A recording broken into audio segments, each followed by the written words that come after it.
Explorers of the unknown, welcome back. Let's expand our horizons with today's question. Perfume is bad for birds due to their highly sensitive respiratory systems.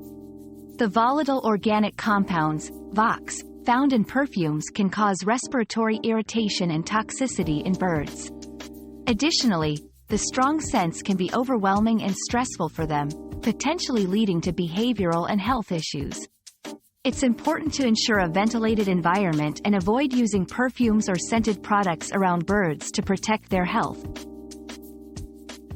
Our quest for knowledge never ends. Thanks for being part of today's discovery. Subscribe, like, and share to join us on the next one.